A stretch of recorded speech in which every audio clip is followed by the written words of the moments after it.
Elden Ring Nightreign brings back a bunch of bosses from the past, but the 8 playable classes are completely new. They're also very different from one another, so it might be tricky to figure out which one is right for you. This video will explain how each class works and give some recommendations based on your playstyle. First up is the Wylder, who's more or less the face of the game. As Willy Elden Ring, the Wylder is an all-arounder who's generally good at most things. That said, he's best served as a mobile melee attacker. His grappling hook yoinks smaller targets closer and pulls him up to larger foes, meaning you can zip right up to the enemy's face. The grappling hook even counts as a hit for the sake of reviving a downed teammate. Furthermore, Wylder's passive lets him survive one fatal blow, staying at 1 HP instead. And for an ultimate, he has a big blast of fire that deals a chunk of damage, even more if he charges it up first. Nightreign has a few different melee-focused classes, but the Wylder is ideal for beginners. His highest stats are strength and dexterity, so you'll want to load up with one-handed swords, daggers, and the like. For a ranged option, you can carry around a bow. For the more defensive-minded player, the Guardian is a great choice. This Nightfarer starts with a great shield, and his passive lets him assume a special defensive stance. It has a lower move speed, but it blocks even more damage. If your foes get too close or you find yourself surrounded, then your Whirlwind ability is great for knocking them all back. It's also great at quickly clearing weak mobs of enemies and collecting a handful of runes while you're on the way to another point of interest. The Guardian's ultimate is a dive bomb that also does some good AoE damage upon impact. But more importantly, when you hold down the right trigger, it creates a protective circle on the ground that blocks basically all damage. It's a great way to endure a particularly nasty boss attack, and you can hold the landing longer to maintain the circle. This also keeps the squad protected if you need to revive someone who's gone down. If you'd rather raise your shield than actively dodge attacks, then the Guardian is for you. This class is for the Nightreign player who wants to keep themselves and others safe. As such, you should always make sure you have a shield equipped, whether it's a large great shield or something smaller with a decent buff. For a weapon, longer polearms and spears are great choices. That way you can poke out from behind your shield without getting too close. Your highest stat is strength, but you should always make sure you keep a shield in one hand. Two-handing is for some other classes. Now for a more nimble character. The Ironeye is Nightreign's resident archer, so right off the bat, if you like attacking with bows, this is by far your best option. The Ironeye attacks from a distance, and those arrows are also super useful for reviving your teammates without needing to be right next to them. That said, you can dash through an enemy and mark them with your main ability, which makes them take extra damage for a brief time. It's better to keep your distance, but this gives you a good maneuver whenever someone gets too close. The dash itself also has a bunch of invulnerability frames, which makes it great to avoid taking damage from attacks that have tricky dodge timings. What's more, your ultimate is one big powerful arrow that does massive damage no matter what sort of defenses the enemy has up.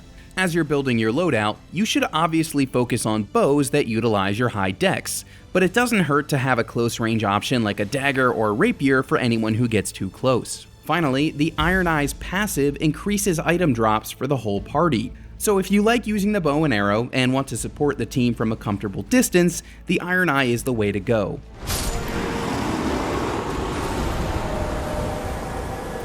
The Raider might be the polar opposite of the Ironeye. This melee class is meant to stand directly in front of the enemy at all times. In fact, his passive and active abilities work together to make him extra tanky. When you use Retaliate, you'll plant your feet and stomp the ground twice, doing a bit of AoE damage. But the real value of this skill is the fact that you take dramatically mitigated damage throughout the duration, and your passive makes it uninterruptible. Even better, once you take a certain amount of damage, the second stomp will be replaced by a giant wind-up punch that can stagger even the largest enemies and interrupt their attack, much like an ultimate would.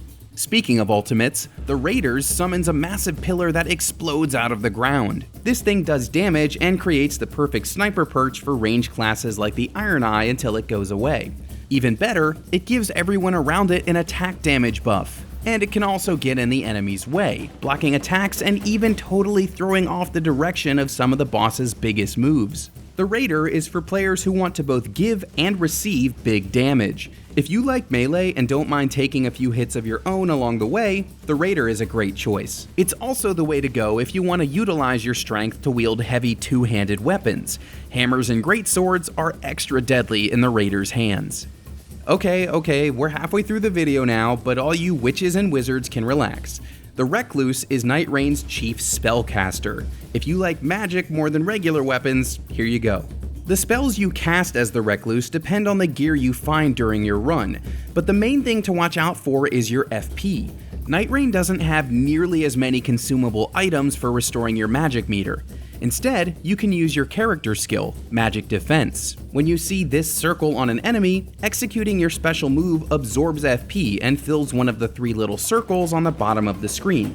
That's part of your passive. When all 3 circles are full, you can unleash a magic cocktail, the effects of which differ depending on the magic power you absorbed. This could deal damage, buff the party, or even heal the whole gang. What's more, the Recluse's ultimate puts a blood mark on nearby enemies and bosses. Attacking a target with this mark refills your HP and FP.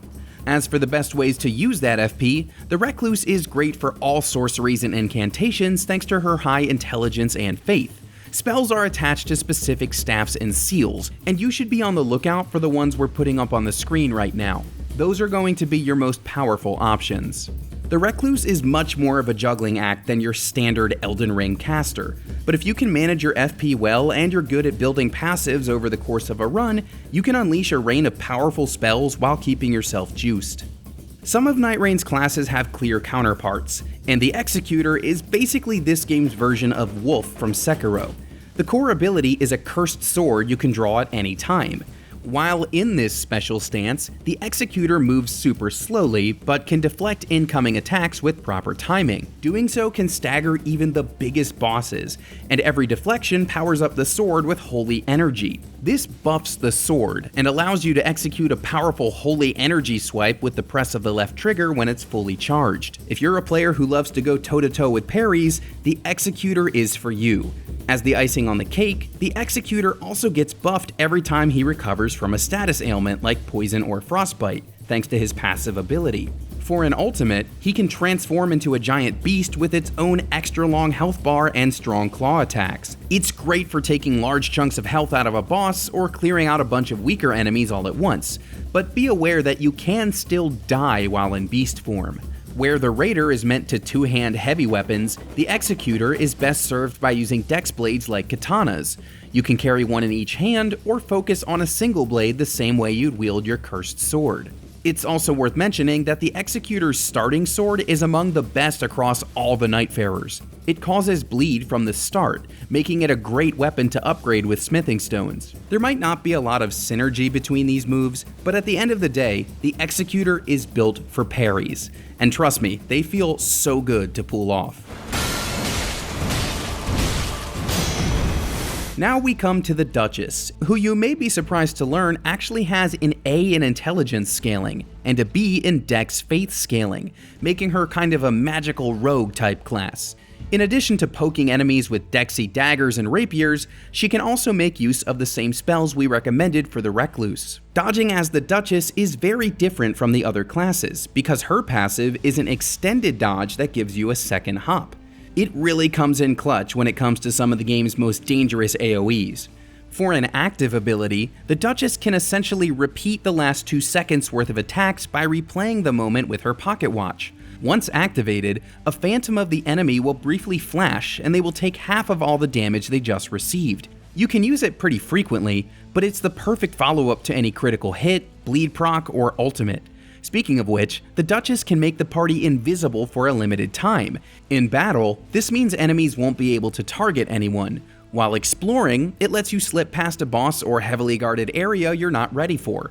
Just note that once you start dealing damage to an enemy, they'll know you're there even if they can't see you.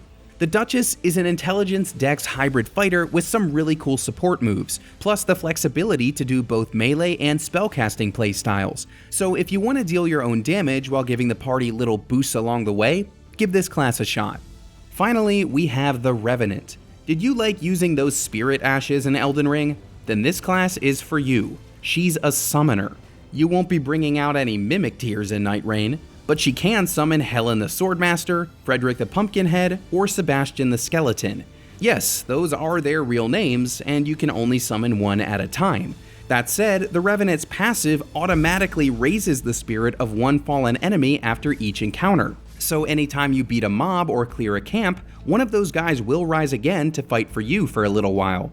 For an ultimate, the Revenant lets out a death scream that does a little AoE damage, but also protects the party.